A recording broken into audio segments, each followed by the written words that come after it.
So, I don't know if those of you who've seen the last EcoDiesel video, my truck is deleted, and now the DBF system is fully removed. Now we have it's straight pipe from the turbo to the muffler, so the next thing is we'll be either replacing it with a 3-inch straight pipe all the way back to a single, like a normal diesel, or we'll be doing the dual 3-inch and keeping the half-ton bumper. I haven't fully decided. I personally like the way the diesel looks better, but it may be cheaper to do the dual 3-inch and keep the bumper rather than trying to get a Laramie 2500 bumper and the exhaust. So I don't know. We'll see. I drove to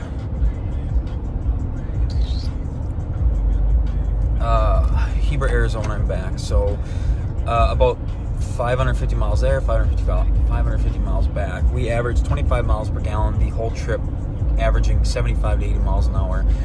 Where before I'd be lucky to get 20 at 75 to 80. So the gas mileage benefit is definitely there.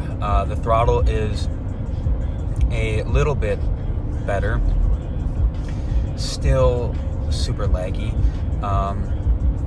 And I just wish that I could get into this computer system myself and get it tuned properly, because I have hundreds of hours and 100,000 plus miles of Dodge 8-speed Ram. Damn it.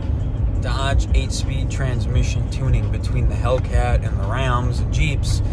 I know exactly how to set them up so that they shift amazing, so they shift at the right time, and don't really have that yet. So, God, look at that ugly thing. Can you see that? Anyway, they made stacks out of square pipe, whatever.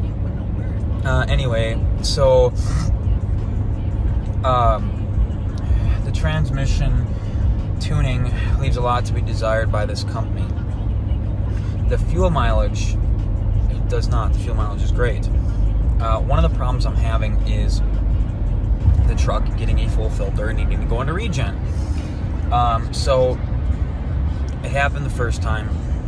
Apparently I was an idiot and I'm supposed to reset the filter before I put the tune on. Okay. So I get the filter reset now, and so we'll see. But we reset the filter the other day before I went to Arizona, and roughly at exactly 500 miles, I get a light. It comes on and it says, hey, filter 80% full. So I dealt with that until it said 100, and my truck wouldn't go over like 60 without me spending miles and miles and miles trying to speed up. So I finally figured out this device I had to reset the filter back to 0. So we'll see how that goes again. Okay, so now, in case you haven't seen, I'm fucking bouncing all over the place here. I have 4 LS engine short blocks in the bed of the truck on a pallet, and these trucks need airbags bad. So an LS engine, an aluminum LS block is roughly 200 pounds, give or take, where a aluminum short block is 100 pounds. Okay, so we have 3 iron blocks and aluminum block. Okay, so you do the math there. Let's say to the 200 pounds, so 600, 700 pounds. But then we have the internals, and I do believe they're closer to adding about 100 pounds, give or take, on, and I could be wrong. So we'll add another 400 pounds on. So I have 1,000 pounds, maybe a little bit more in the bed of the truck, and she's squatting bad. And when I turn the corner, if one of the motors moves a little bit, it tosses the whole truck side to side. And don't get me wrong, my Cummins did the same thing. I don't know if my Cummins would do the same thing with 4 motors, but I had 8 engines in the back of my Cummins, and it was awful. I couldn't drive over 45 miles an hour without the whole truck being tossed around. So, half-ton truck, half-ton in the bed. It definitely needs the airbags. So if you're going to buy an EcoDiesel, get the airbags. Whether you get the red ones that go inside the coils, or whether you get a separate airbag itself, or whether you get the setup that replaces the coil with the bag, get the airbags, it'll be well worth it. The truck rides great overall, but there's just a little, when you're going on the highway, that little pump, pump, pump, pump, pump, pump, pump, pump, pump, when you highway mess up and whatever else. Airbags would cure that and make it a significantly smoother ride. The power is better. This is a GDE 45 horsepower tune. More than likely, I'll be sending in my computer to a good friend of mine to have them put Starlight tuning on it, which would be a 60 horsepower tune. My hope is that they do a better job with the transmissions. I will not support the companies out of Canada because of how they are perceived in the EcoDiesel owner groups and their attitude towards other people that do tuning.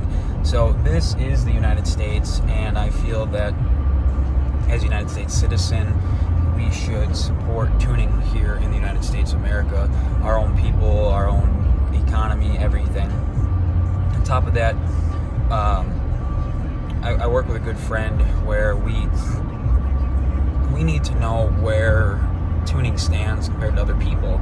So one of the things is when you look at someone else's tuning, you're not looking to steal stuff from them, because that's just stupid. Vehicles don't work like that. And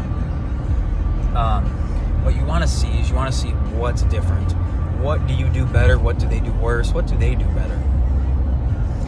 And I know personally that I know of people that have seen this Canadian tunes, that guy from the Southeast United States tunes, and some of the other bigger companies tunes. And I can tell you this, from what I have found out from talking to other people that spend a lot of time on the EcoDiesels, is that Starlight tuning is supposed to be the absolute best out there for sending your computer out and having a tune put on it. I don't have the money to buy the software, otherwise I would do my own stuff in-house, because I don't have a customer that goes and tests my tuning for me. I get a vehicle. Don't get me wrong, I tune vehicles I've never owned, but specialty vehicles, or vehicles that I want to do a lot of tuning in, like the Hellcat. I had a Hellcat. I tuned the crap out of it, thousands and thousands and thousands of miles, hundreds of dyno runs, to find out what we can and can't do with them. I did the same thing with the Ram.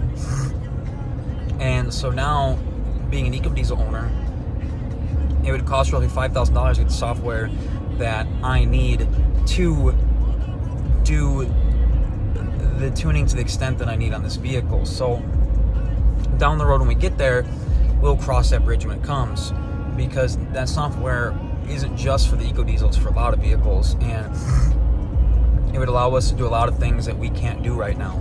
So stay tuned for those of you that have EcoDiesels and are looking to get a little bit better drivability, better throttle response, without having to buy some stupid chip and plug it into your gas pedal, because it will come. It will come eventually. When I switch from this tuning to the other tuning, I will do a review on it. With that being said, at like 60 miles an hour, I get like 30, 35 miles per gallon. At 70 miles an hour, I get 25 to 28 miles per gallon. At 75, I get 23 to 25. And it